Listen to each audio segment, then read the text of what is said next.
Welcome to tonight's horror compilation. We have one terrifying stories from Reddit. Turn off the lights, put on your headphones, and prepare to be disturbed. Our next story.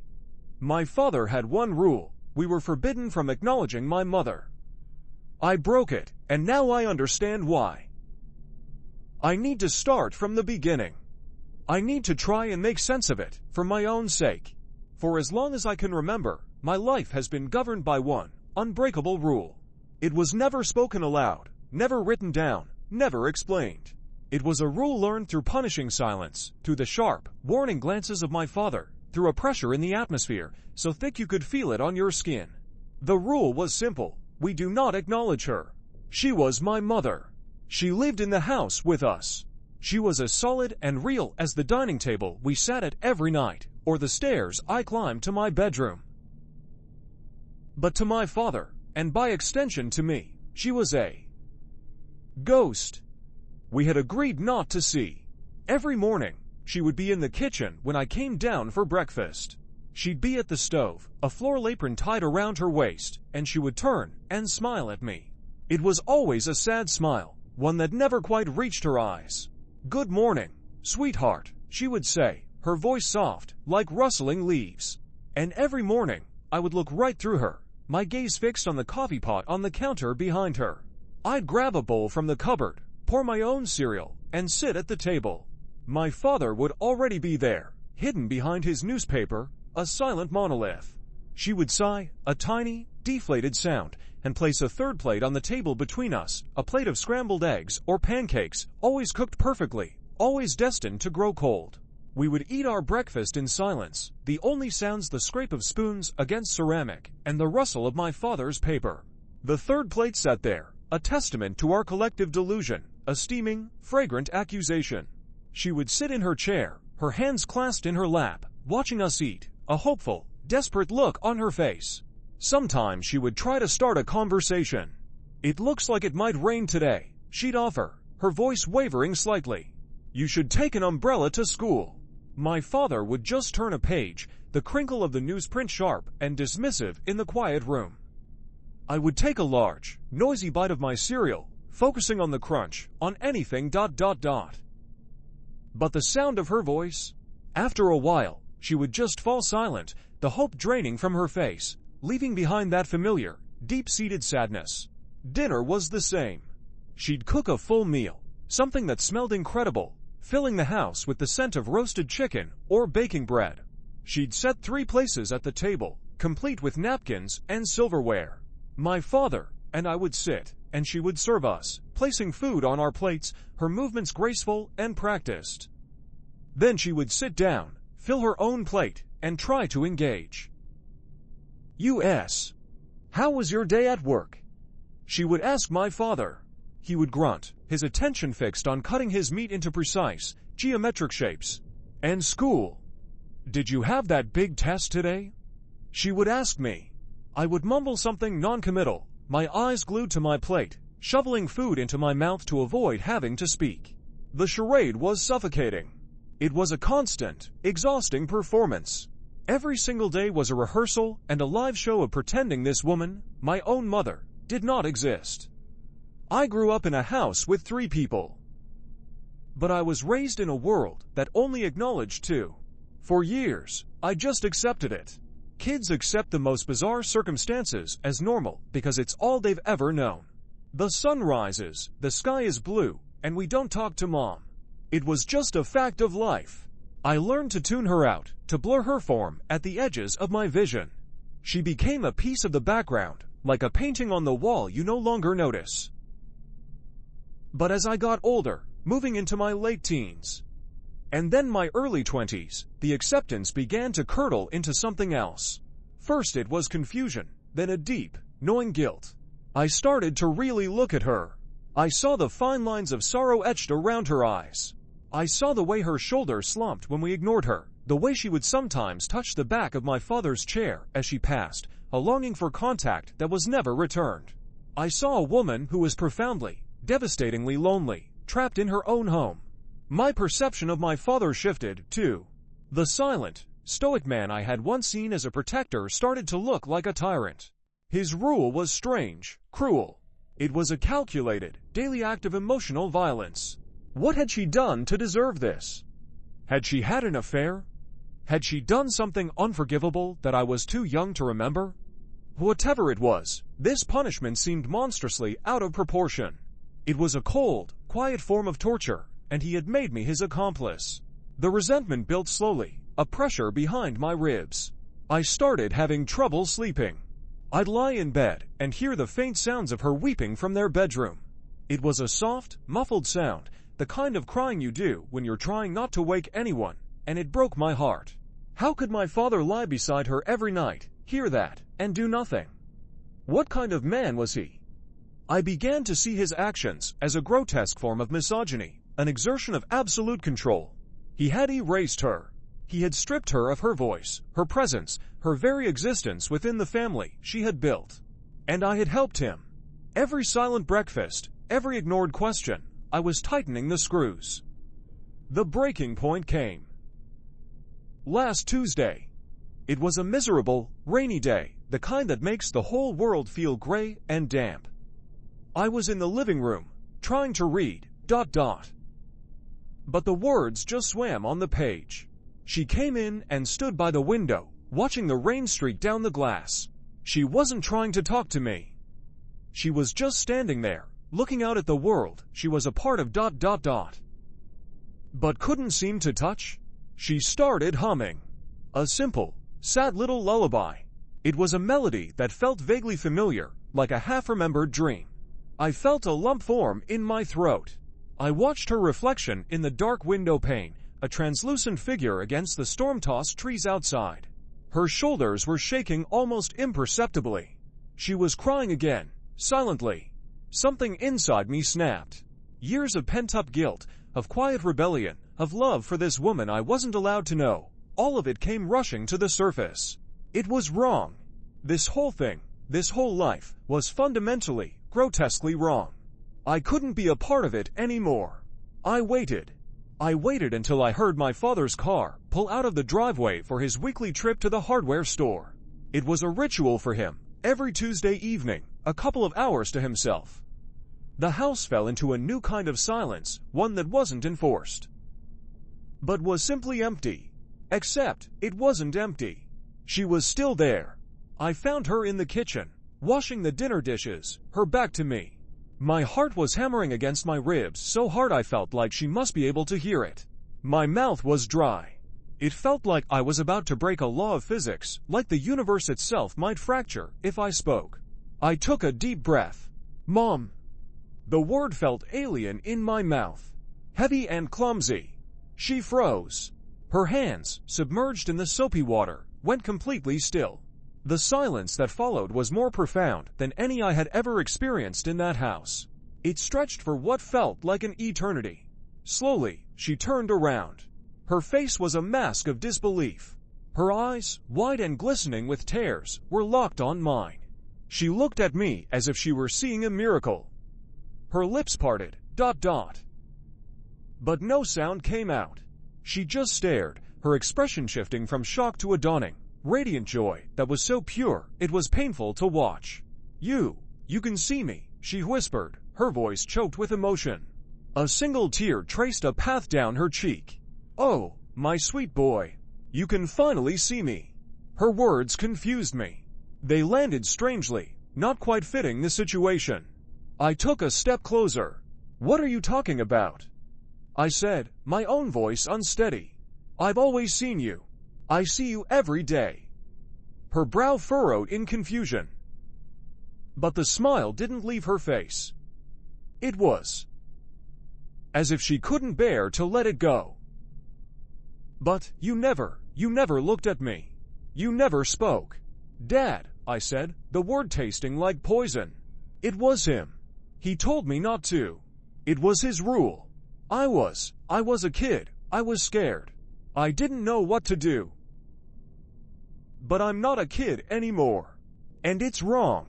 What he's doing to you is wrong. Understanding washed over her face, followed by a shadow of that old sadness. She reached out and took my hand. Her skin was cold, surprisingly so, like marble that had been left in a cellar. But her grip was firm. Real. Your father, she began, her voice trailing off. She shook her head. He's had a hard time. He does what he thinks is best.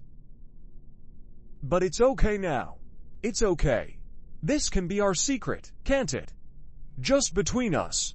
I nodded, my throat too tight to speak. The relief that flooded me was immense, like I'd been holding my breath my entire life and had finally been allowed to exhale. We stood there for a long time, just holding hands in the quiet kitchen. She told me how much she loved me, how she had watched me grow up, proud of the man I was becoming. She asked me about school, about my friends, about my life. It was a torrent of questions, years of unspoken love and curiosity pouring out of her. We talked until we heard the sound of my father's car on the gravel driveway. A sudden panic seized us. She squeezed my hand one last time, a conspiratorial smile on her face. Our secret, she whispered, ... And then she turned back to the sink, resuming her washing as if nothing had happened. I bolted from the kitchen, my heart racing, and made it to my room just as the front door opened. The rest of the evening passed in the usual suffocating silence, ... But this time, it felt different. It was charged with my secret. When she looked at me across the dinner table, there was a new light in her eyes. A shared knowledge. It was the first time in my life I felt like I had an ally in that house. We continued our secret conversations for the next few days. Whenever my father was out, we would talk. I learned about her favorite books, the music she loved, the places she dreamed of traveling. She was vibrant and intelligent and funny. She was a whole person, a person my father had tried to bury, and with every word we shared, I felt like I was helping her claw her way out of the grave he dug for her. My anger at him grew with every passing day. He was a monster. A quiet, methodical monster who had stolen my mother from me. I started to think about what to do. Should I confront him? Should I just take her and leave? I felt a fierce, protective instinct I'd never known before. I would not let him hurt her anymore. Then came yesterday morning. I woke up and the house was silent. Too silent. There was no smell of coffee brewing, no sound of my father's radio murmuring the morning news from the kitchen. I lay in bed for a while, waiting, ... But the silence stretched, becoming unnatural, unnerving. I finally got up and went downstairs. The kitchen was empty. The coffee pot was cold. The newspaper was still on the front porch. A prickle of unease ran down my spine. I checked the whole ground floor. No one. I went upstairs and knocked on their bedroom door. No answer. I pushed it open. The room was empty. The bed was neatly made. My father's side of the closet was open, his clothes hanging in their usual, meticulous rows. Her side was the same. Nothing seemed out of place, yet the absence of them was a screaming void. Panic started to set in. I checked the garage. His car was gone. My first thought was that he'd left early for work.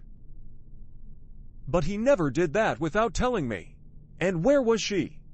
Did he take her somewhere? The thought sent a jolt of fear through me. Had he found out about our secret? I spent the whole day in a state of escalating anxiety. I called my father's cell phone a dozen times. It went straight to voicemail every time. I called his office. His secretary said he hadn't shown up, which had never happened before. I didn't know who to call about her. She didn't have a cell phone. She didn't have any friends that I knew of. Her entire world was contained within the walls of our house. By evening, I was frantic. I paced the empty rooms, the silence of the house pressing in on me. Had he hurt her?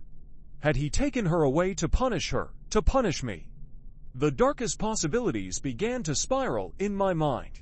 I had to do something. I had to find a clue, anything that could tell me where they went. My search led me back to their bedroom. It felt like a violation to be in there, to go through their things, ... But I was desperate. I looked through drawers, under the bed, in the closet. Nothing. It was just a room, unnaturally tidy and impersonal. Then I saw it. On the floor of my father's closet, tucked behind a row of shoes, was a small, wooden chest. I'd never seen it before. It was unlocked. My hands trembled as I lifted the lid. Inside were journals. A stack of them, all identical black, leather-bound notebooks. The kind my father used for work. I pulled out the one on top. His neat, precise handwriting filled the page. The first entry was dated over 15 years ago. I sat on the edge of their bed, the scent of his cologne still faint on the pillows, and I began to read. October 12th, it's been a year. A year since the accident. The house feels so empty, a hollowed-out shell. I look at my son, and I see her eyes, and the pain is so fresh it's like it happened yesterday. He's only 3, too young to understand. He just asks for Mama. How do I explain to a 3-year-old that she's never coming back?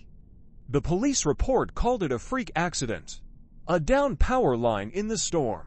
Wrong place, wrong time. It doesn't feel like a freak accident. It feels like a theft. The world has stolen her from us. My blood ran cold. I read the entry again. And then a third time. An accident? She died. No, it was impossible. I had just spoken to her yesterday. I had held her hand. It was a mistake. A different journal. Something. But it was his handwriting, his room. I kept reading, a sense of dread coiling in my stomach. May 3rd, 2 years later, he did it again today. He was playing in the living room with his blocks, and he just stopped and pointed towards the kitchen. He said, "Mama is making cookies." I went in, of course. The kitchen was empty. I told him Mama was in heaven, like we've practiced. He just shook his head. "No, she's right there," he said, and he described her. He described the yellow dress she was buried in. I felt a coldness spread through me that had nothing to do with the temperature in the room. He's 5. His imagination is running wild. That's all it is. May 28, that's not his imagination. He talks to her every day now. I've started to see glimpses. A flicker of movement in the corner of my eye when he says she's walking past. A faint scent of her perfume in a room she supposedly just left. This morning, I was in the hall, and he was in his room, chattering away. I asked who he was talking to. "Mama," he said, "she's singing me a song." And then I heard it, faintly, through the door. A lullaby. The one she used to sing to him. I almost threw up. June 15th, I confronted it today. My son was sitting on the sofa, talking to the empty space next to him. I stood in the doorway, and I said her name. I asked her what she wanted. My son looked at me, his eyes wide with fear. And the air in the room grew heavy, cold. A pressure built against my eardrums. I felt a sense of malevolence, of pure hatred, directed at me. It looked like her. It sounded like her. But when I forced myself to look at the spot my son was staring at, I saw it. Just for a second. The shape of her was there. But the eyes were black pits.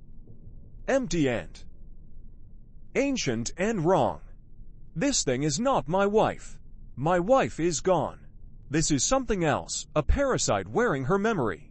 My breath hitched in my chest. I felt a wave of nausea. This was insane. He was insane. He was grieving. He had gone mad. That had to be it. I gripped the journal tighter, my knuckles white. July 1st, I've tried everything. Priests, mediums, paranormal investigators. They either think I'm crazy or they leave the house pale and shaken, telling me they can't help me. One of them told me it's a mimic. A shade. He said it's drawn to the grief, to my son's energy, and it seems it will never leave us. Even if we left this place, it will just follows. He said the worst thing we can do is give it what it wants, acknowledgement. Attention is sustenance. Recognition is power. If we feed it, it will grow stronger. It will latch onto him. It will consume him. So I have a plan. It's a terrible, cruel plan. It will make my son hate me. It will make me a monster in his eyes. But it's the only way I can think of to protect him. We have to starve it. We have to pretend it isn't there. We have to cut off its food supply. We will not look at it. We will not speak to it. We will not acknowledge its existence. We will live in a house with a ghost and pretend we are alone. May God forgive me for what I am about to do to my own child. The journal fell from my hands, landing with a soft thud on the carpet. The room was spinning. Every memory of my childhood, every silent dinner, every sharp glance from my father, it all rearranged itself in my mind into a new and terrifying picture. I scrambled for the last journal, the one from this year. My hands were shaking so violently I could barely turn the pages. I found an entry from last week. Tuesday he spoke to it tonight. I knew it was coming. I've seen the way he's been looking at it lately. The guilt in his eyes. He thinks I'm the villain. I suppose I am. I would rather he hate me and be safe than love me and be lost. But now he's broken the rule. He's opened the door. When I came home, the air in the house was different. Thicker. Charged.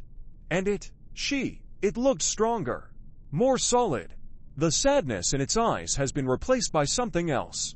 Triumph. I have to end this. The old man, the one who called it a mimic, he gave me a final option.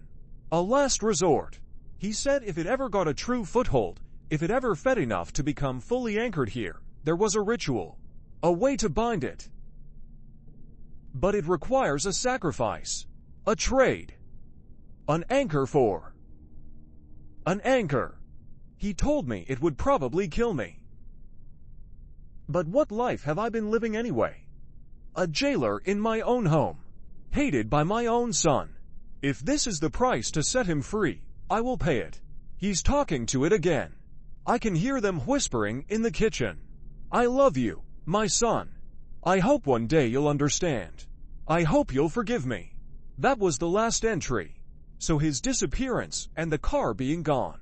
He went to perform the ritual. To sacrifice himself. To save me from the thing he said it took my mother form. My blood turned to ice water. I thought of her hand in mine. How cold her skin was. I thought of her words, "You can finally see me," as if my sight was something to be earned. I thought of her triumphant eyes across the dinner table. And then I heard it. A soft, sweet sound from the bottom of the stairs. Humming. That strange little tune she was humming by the window. A floorboard creaked in the hall downstairs. Then another. I scrambled off the bed, my body acting on pure instinct, and threw the lock on the bedroom door. The click sounded deafeningly loud in the silence. I backed away from the door, my heart trying to beat its way out of my chest. My eyes darted around the room, looking for an escape that wasn't there. The window was 2 stories up. Her footsteps were on the stairs now. Slow, deliberate. Not the light, almost soundless way she used to move. These steps had weight. They had substance. She was stronger now. I had made her stronger. The humming stopped right outside the door. Sweetheart. Her voice. It was my mother's voice. But it was different. It was coated in a thick, cloying sweetness that made my skin crawl. Are you in there? I was so worried. I woke up and the house was empty. I pressed myself against the far wall, my hand over my mouth to stifle my own ragged breathing. I talked to your father, she called through the door. The sound was so clear, it was like she was standing right next to me. He called. He's so sorry, honey. For everything. He explained it all. He knows he was wrong to keep us apart. My mind screamed. Liar. Liar. He's gone. You know he's gone. He said he just needs a few days to clear his head, the sweet voice continued. But he gave us his blessing. He wants us to finally have time together. Just you and me. Isn't that wonderful? Silence. I held my breath, praying she would think I wasn't here, that she would just go away. I know you're in there, honey. I can feel you, she cooed. Come on, open the door. I'm going to make you some pancakes, just like I used to. She never used to make me pancakes. Please, son. Don't shut me out again. Not after you finally let me in. It's all going to be okay now. I'm here. I'll take care of you. We'll be a proper family." The words hung in the air, thick and venomous. A silence followed, stretching for a few agonizing heartbeats. Then, a new sound. A soft, metallic scrape. The doorknob began to jiggle. Slowly at first, then with more force. Click. Rattle. Click. My breath caught in my throat. It was trying to get in. It was physically trying to reach me. I backed away until my shoulders hit the cold wall, my eyes wide and fixed on the trembling brass knob. The wood around the lock groaned under the pressure. My phone was in my pocket. The weight of it was a sudden, desperate comfort. My hands were slick with sweat as I fumbled to pull it out. My thumb hovered over the emergency call button. What could I possibly say? "There's a woman in my house who looks and sounds like my mother, ... But my dad's journals say she died 15 years ago, and this thing is a mimic that feeds on attention." They would send an ambulance with a straitjacket, not a squad car with armed officers. The rattling stopped. For a moment, there was nothing. A profound, terrifying quiet. And then, a new sound began. A soft, rhythmic scratching on the other side of the door. Like long fingernails dragging slowly, deliberately, down the grain of the wood. Scraw up, over and over. A sound that was patient and possessive. That was it. I didn't care how crazy I sounded. I stabbed the call button. A calm voice answered, 911. "What's your emergency?" I cupped my hand over the phone speaker, my own voice a choked, ragged whisper. There's an intruder in my house. I'm locked in my bedroom. Upstairs. Can you describe them, sir?" The dispatcher asked, her voice perfectly level. The scratching continued, a counterpoint to her professional calm. I can't. I haven't seen them. I just hear them. They're right outside my door. Please, you have to hurry." There was a fractional pause on the other end. "A unit is on its way, sir. Can you stay on the line with me?" "No," I whispered, my eyes locked on the door. "I can't make any noise." I ended the call before she could protest. The scratching stopped the instant the call disconnected. As if it heard. As if it knew. The silence that rushed back in was somehow heavier, more menacing than before. It's waiting. It knows I've called for help. It knows its time might be limited. Or maybe it's just enjoying this. I'm trapped in this room. I've called the police, and I don't know if they can even do anything. I don't know what they'll find when they arrive. What if it's just gone when they get here? They'll find my dad's journals, they'll see the state I'm in, and they'll think I'm the one who's broken. But all I can do is wait for them. I'm writing this down, getting it all out as fast as I can on my phone. I need someone to know the truth.